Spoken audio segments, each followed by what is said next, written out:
Ladies and gents, if you've come to find out a little bit more about the Yorkshire Three Peaks run or the marathon in the mountains, you've come to the right place. Hi, I'm Garth and this is my coaching channel, Spencer's Triathlon coaching channel. And you're probably thinking, why is a triathlete talking about a fell run? I'm into it. I don't just do triathlon, I do duathlon. I run more recently after having a baby. He's around 18 months old soon. I got more into fell running. I dabbled with it before and I'm getting a little bit more into it as time goes on too. So last year I did the Yorkshire Three Peaks run in 2024 and I'm again going to do it in 2025 in a matter of 5 to 6 weeks as of recording this video today. Last year, 2024, I did it in raising money for charity. That charity was Wakefield Hospice. I did it for a dear relative. My stepmother passed away. She was still alive at the time with cancer. And it was a good motivator for me to get this done and raise some decent money, of which we did. Leading up to the race, I wasn't particularly well, unfortunately. I got something I've never had before, and it's something called strep throat or strep A. And I wouldn't wish this upon my worst enemy. This thing really nailed me, and this is my biggest excuse to why I didn't do so well. I finished it, I hit the checkpoint times, but I set myself a goal, as I always do, to get to as close to 4 hours as possible. And in reality, if you have a look at the results, I was about 1 minute over 5 hours, and I'm happy with that. And of course, that's unfinished business, and we need to go again. And I will be gunning for that 4 hour mark, there or thereabouts. All else being equal, weather hopefully is going to be fantastic on the day, and we'll go for that. So as you might already know, whether you're looking into the race or whether you've signed up to the race, this is 39 kilometers long. It has around, my Strava says it's around 1500 meters, but in reality it's just over 1600 meters. And the climbs within it, so we've got Pennygent first, Whernside, and then Ingleborough at the end. They're roughly the same for each one. Again, I'm sure there's information out there, but based off my Strava, it's clocked it out at around 450 meters of climbing, so 450 meters per climbing per mountain.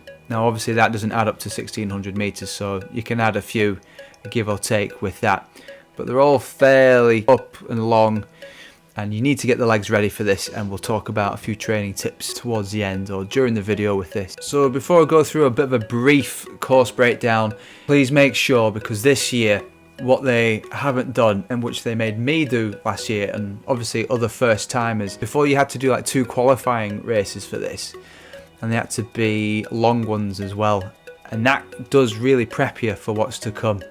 In terms of what I learned is what kit you need. So make sure you've got the following.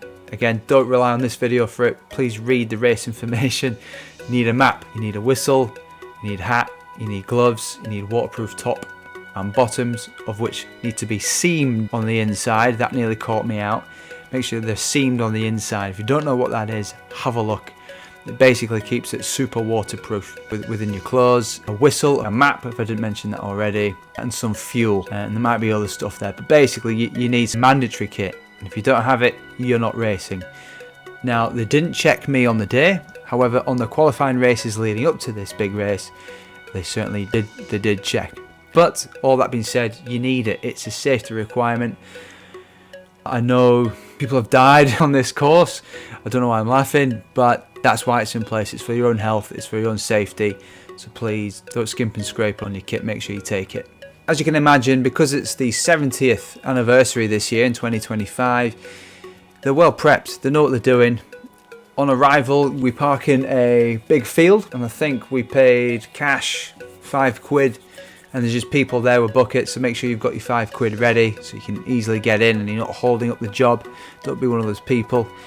Get there in plenty of time, because if you're not kind of used to the setup, you might not know where to go, but it's pretty obvious. There's a big massive tent at the bottom. You register, and they've got fueling area where you can drop off your fuel for where you want it later on in the race. I think, if I remember correctly, they've got 2 different aid stations where they will drop it off for you. So again, get that in good time, because from all accounts they do ship it off early. And again, read the race information for that as well.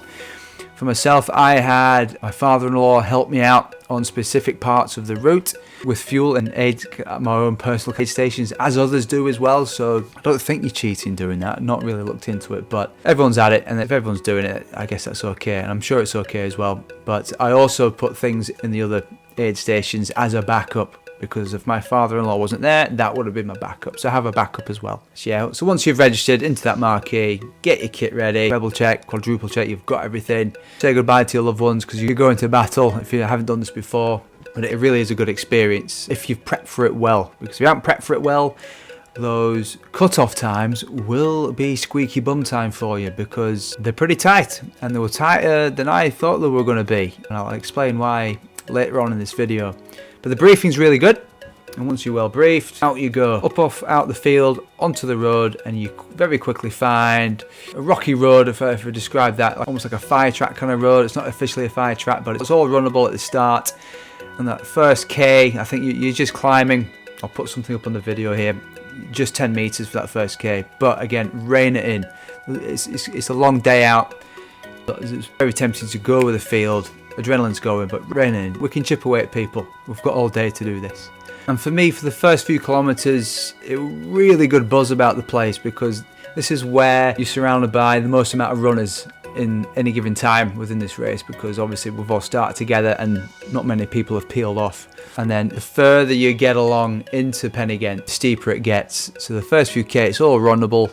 And then you might want to start, this all depends on your fitness, you might want to start power hiking every now and again, power run again, and so forth, and just conserve a bit of energy, because it is quite tough on the legs. And if they're screaming at you, those thighs, then back off a bit. Have a look at your heart rate. We'll talk about heart rates towards the end as well, in terms of hints and tips of what to go at, what kind of zones. And then you get to the top of Pen y Ghent, and then your dab, I think they call it a dabber.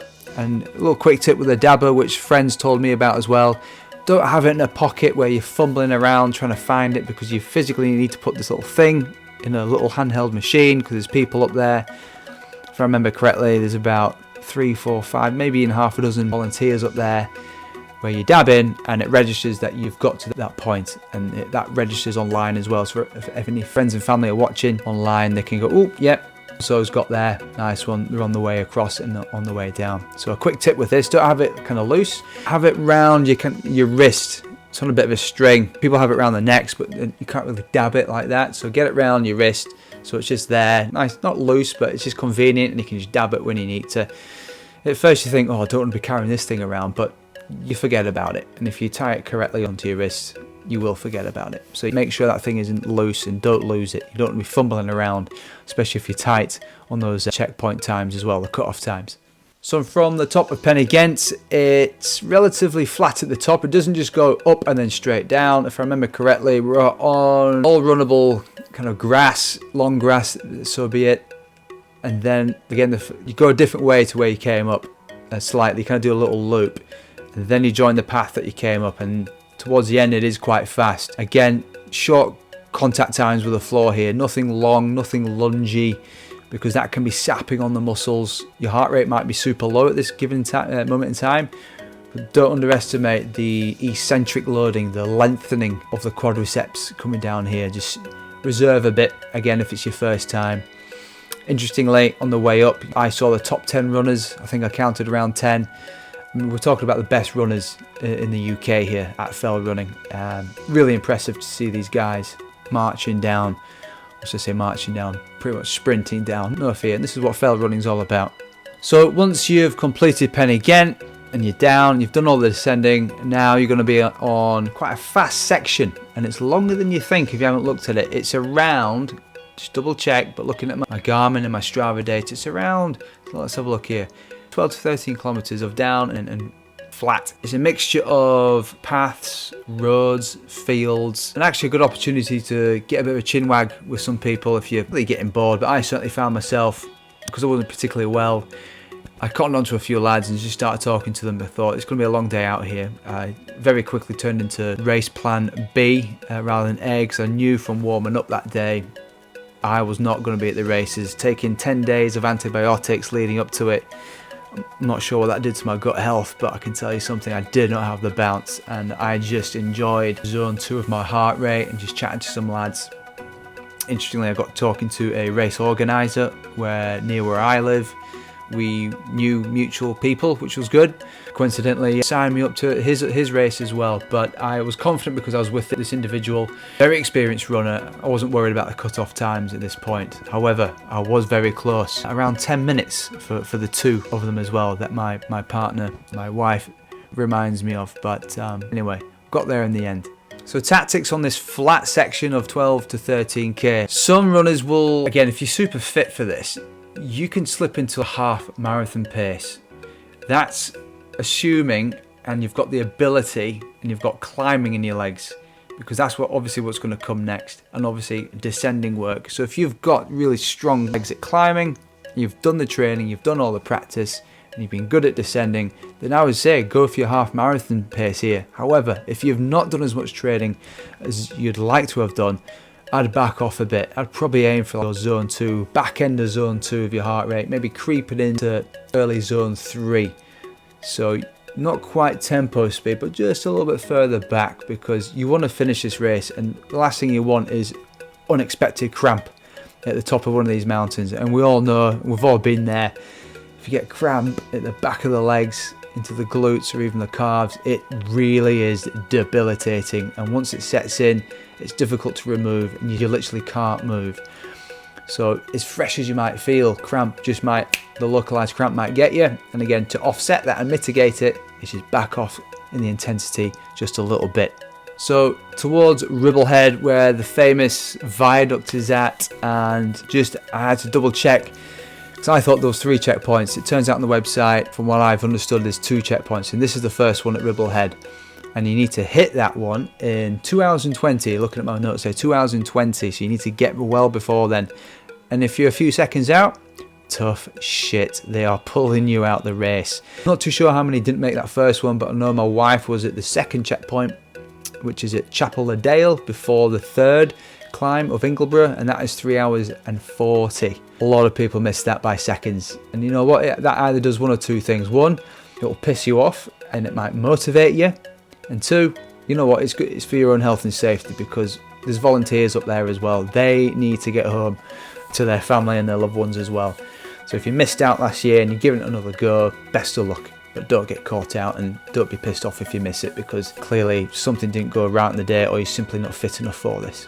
So up Whernside we go, the second of the 3 climbs. You're running past the viaduct, which is on your left hand side, and you don't go up the traditional way of Whernside as opposed to when you walk up it, because when you walk up it, if you've done it before, it's nice and steady and gradual, pretty much. Not that I've done it, or I have done it actually. Yeah, it is runnable. Today, on the day, we don't go that way. We go on private farmland, which you're not allowed to train on, and from all accounts, if you get caught by the farmer and he reports you, I don't know how this would work out, but they say you're banned for life. But all I'd say is, because it's so bloody steep up Whernside, because I did find this one the toughest of the climbs, find something that replicates the steepness and the duration of this. You might have to do a few hill reps as well if you can't find something as steep as this. But basically, yeah, go past the viaduct, and it's the second left turning under a little bridge, and it's before the railway place. I don't think it's a railway, obviously it's not a railway station, there's no houses out there, but it certainly looks like a railway stop, and it's just before then. And you cut in, and you cross this little stream, and there's notoriously a boggy part after the stream, so tie your shoes on. Another hint and tip here, tie the shoes on tight enough so if your foot does become submerged in the mud, you're not losing your shoe. You don't want to be wasting minutes trying to relocate that. And then it goes up, and you're hiking all the way up this thing, and you literally pop out at the trig point, and it kicks up at the end. So just when you think it's steep at the beginning, in the middle section, it's going to get steeper. So reserve. For myself, I stopped and admired the view a few times, and just to flush out any kind of acidity and hydrogen ions in the muscles, and let lactic acid do its job and clear all that. So again, take it easy going up Whernside. It is a tough climb. Like I said before, I found it the toughest out of the 3 with that. Another quick dab at the top of Whernside, and you run it across the tops, not for long, and then it's down. And then this time, it's a pretty tough down, because I think by all accounts in previous years, you could come down as you see fit, but now I think people in charge of the area don't want you to ruin the landscape, so everyone's coming down where the walkers come down, and there is quite a few walkers, especially if it's going to be nice weather, quite a few walkers coming down, and respectfully they get out your way because they can clearly see something big going on. But there's big steps coming your way on the way down, so take it easy, go safe, and I'll try and practice this in training as well. Maybe not at Whernside itself, but something that replicates it. Once you get down to the bottom, there's roughly around 2k-ish of road running along here now, and here comes your second checkpoint, which is Chapel of Dale, and again I think 3 hours 40 is the cut-off time. There's another aid station there too, and quite a few people as well, because they can congregate there. Not a lot of parking for them, but somehow they managed to get there. Quite a few people on bikes because it's easily accessible by bikes as well, especially if it's nice weather. And then you run past the pub, which is unfortunately looks pretty shut, and then you cut into the field and gradually make that climb up Ingleborough, your third and final climb. So you haven't got a long stretch this time like you have with the first and second climb. You're down, you're flat for a little bit, and you're straight back up. And I found myself walking more than I'd liked up here, but I think towards the end it is pretty much a little bit of a scramble going up. But if you've ever walked it, it's the same walk, and you get up to the top and very uneven on the top, so if your legs are really tired at this point, do take care. The visibility for us on the day was pretty good. You head towards a trig point, another dab, and you turn around, a bit of a circular loop, and you come down. And I do remember the first bit of initial descending, very technical, especially if your legs are heavy, you're tired, your head starts to just go slow because you've made the cut-off points. And for me, I knew I was going to finish, I was just going to enjoy the experience. And then quite technical on the way down there, you might be weaving quite a bit, it's not like a straight fast descend. I had to watch really carefully where I was placing my feet to avoid the obvious of any sprains or anything like that. And of course, depending on your fitness, this is where you might want to just release and go, because you've got no more climbing and no more ascents coming up. It's pretty much flat and down, and you've got about 1 to 2k left, and you can see the big marquee, you can hear the tannoy going off near close to home, and there's lots of people on the finish line all cheering you in, and you get some nice warm grub at the end of it. But all in all, it's a great race, and I'd recommend you watch other videos as well that help explain it in different ways to how I have, because I've only done it the once, and I'm looking forward to doing it again. But overall, very well organised and thoroughly enjoyable, and definitely one of the classics. In regards to race strategy, if you're fairly fit and you think, you know what, I'm going to give it some beans today, my strategy is going to be, on the climbs, is target my zone 3 of my heart rate. So again, you need to establish what your heart rate zones are specifically, what beats and what ranges in each zone, so 1 to 5 of which I work in.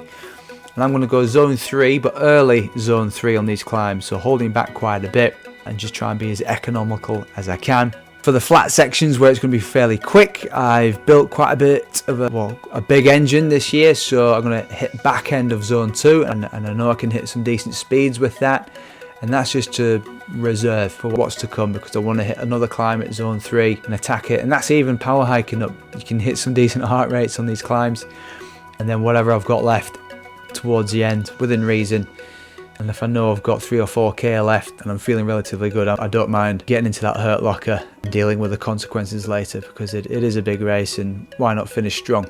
But that's it from me. Take home message would be, don't gun it for that first climb at Pen y Ghent, because you've got a good amount of flat after that, and if you want to make up some time, you could potentially do it there, but just start at the back of the field, not quite the back of the field, but don't be on the front line if you shouldn't be there, and just enjoy taking over people nice and gradually and making sure you can reach those cut-off times, because probably done a lot of training, spent a bit of money on this, you might have stayed overnight somewhere, so make sure you finish it and have a bit of a race strategy. Mine initially was to hit a certain time of close to 4 hours, but then illness hit, and then after warming up on that particular day I was like, this is not me, and I very quickly just went to plan B. And that was to finish it and enjoy it and raise the money for charity as well. So have those goals in mind so you don't get pissed off. If you found this useful, check out some other videos. I talk a lot about triathlon, running in general, whether it's zone 2 training or anything like that. Have a little flick around, see what you like. If you need any advice with training, you'll see, especially with triathlon or even running, there's a 7-day kickstart course at the bottom of this video in the comments. Lots of free resources there. I've made it. It's taken me a long time to make it, and it's very good stuff in there. And again, because it's free doesn't mean it's rubbish. It's very useful and it will improve your performance. So thanks for listening, and we'll chat soon.